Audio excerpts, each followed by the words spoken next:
Welcome back to the class on examinations 2. In this lecture, we are going to discuss about the equivalent circuit of a three-phase induction.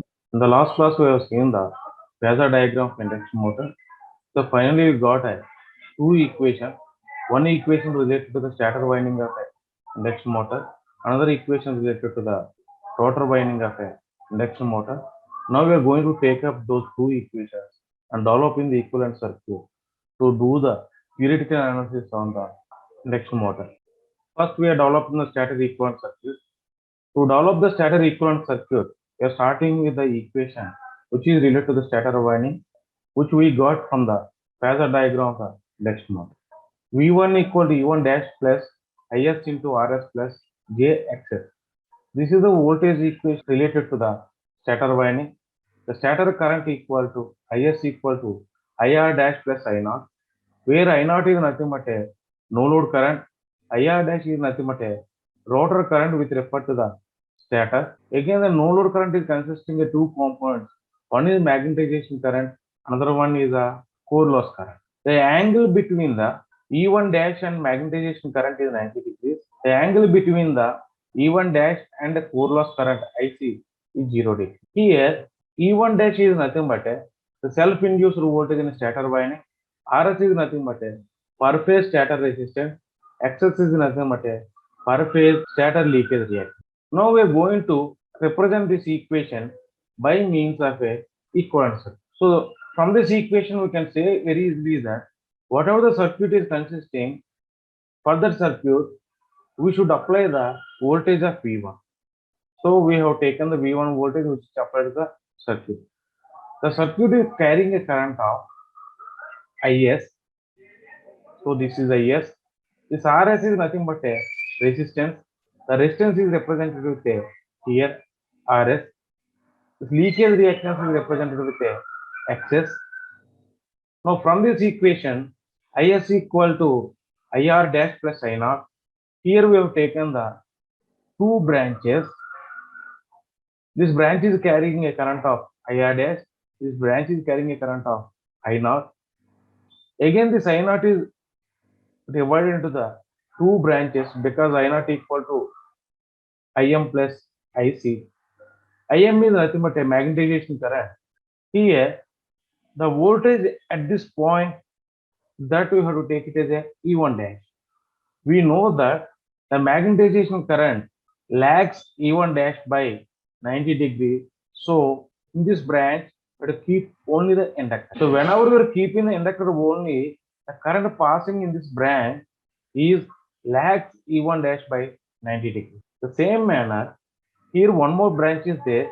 Why we kept the resistance means the current passing in this branch is in phase with the E1 dash. That's why we kept a resistance. So finally, if you apply the KVL in this loop, we are getting this equation that is equal to V1 equal to E1 dash plus Is into Rs plus Jxs. If you apply the KCL at this point, we are getting the stator current equal to IR dash plus I0. Again, if you apply the KCL at this point, we are getting the I0 equal to IC plus IM, this equation. So whatever the circuit we represented here, that is obeying the whatever the equations we got from the phasor diagram related to the stator winding. So in this manner, we have to represent the in a equivalent circuit. Now, rotor equivalent circuit. Now we are starting with the per phase rotor current in a running condition. So this is the equation what we got it from the phasor diagram related to the rotor.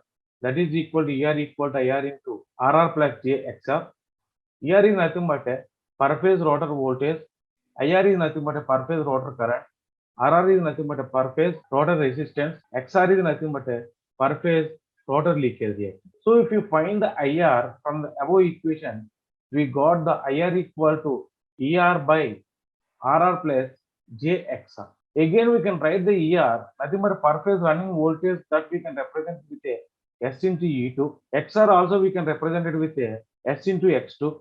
Substitute those two values in this equation.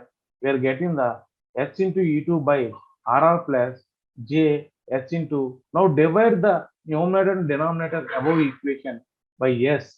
We are getting the E2 by RR by S plus JX. SE2 by RR plus JSX2 we have taken as equation 1. E2 by RR by S plus JX2 we have taken as equation. First we are going to represent the equation 1 in a equivalent circuit. So from this equation we can say very easily that the equation is subjected to the voltage of SE2 has the impedance of RR plus JSX2.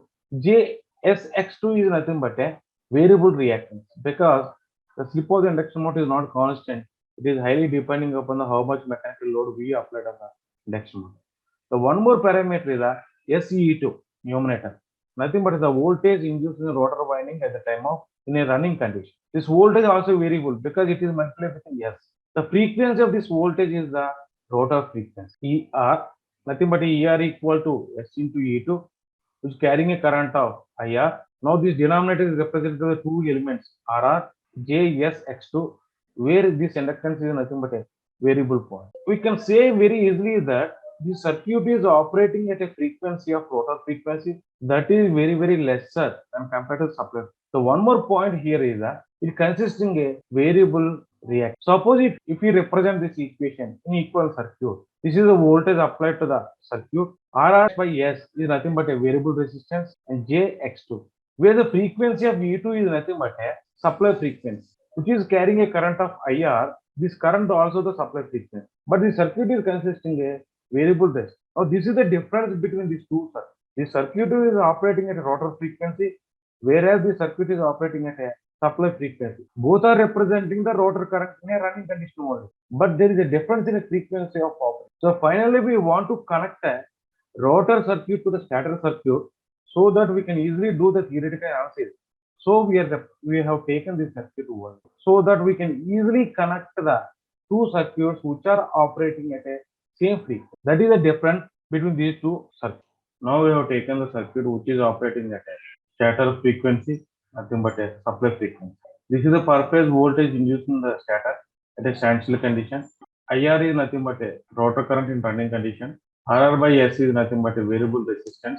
JX2 is nothing but a rotor reactance at a standstill condition. Now we can't combine the circuit directly to the stator winding because it is operating at a frequency 50 Hz, okay, supply frequency, but the voltage rating and current ratings of the circuit will be different when compared to the stator.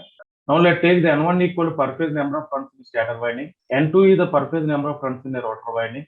So this resistance referred to the stator RR dash by S equals N1 by N2 whole square into RR by S. In this manner, we are transferring this element to the stator because in the induction motor also the transformer principle is existing. So based upon the transformer principle, we are transferring this quantity to the stator. RR by S is referred to the stator equal to that we have taken as RR dash by S.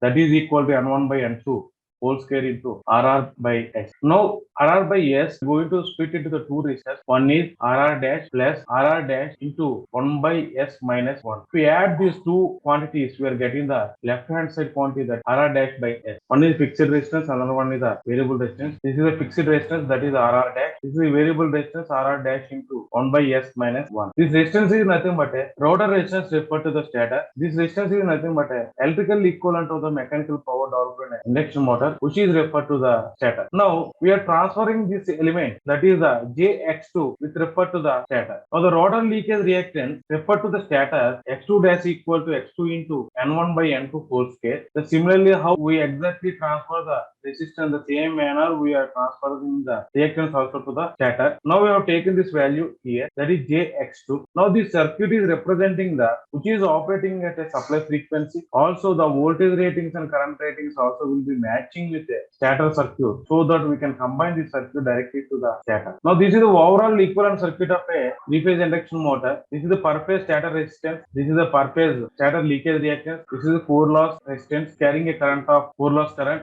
This is the magnetization reactance is carrying a current of magnetization current. The sum of these two gives the no load current taken by the induction motor, and the circuit is representing the rotor equivalent circuit with respect to the stator. This current is nothing but a rotor current with respect to the stator. RR dash is nothing but a per phase rotor resistance with respect to the stator. JX2 dash is nothing but a per phase rotor reactance with respect to the stator. Now, RR dash into 1 by S minus 1, which is represented in the variable resistance. It is nothing but a electrical equivalent to the mechanical power developed in induction. If we apply the KCL at this point, the supply current equal to IR dash plus I0. This is the supply voltage V1. So now we are going to do the theoretical analysis of the circuit to find the performance parameters of a three-phase induction. So keep in mind, even the induction motor, three-phase induction motor, but we developed the equivalent circuit only for the one phase. We are going to do the theoretical analysis on this per phase equivalent circuit. So finally, we are multiplying with the 3 that gives the value for the three-phase induction. Thank you very much. If you have any doubt, you can ask me directly or you can ask in the comment box of my YouTube channel so that I'm always welcome to answer all your questions.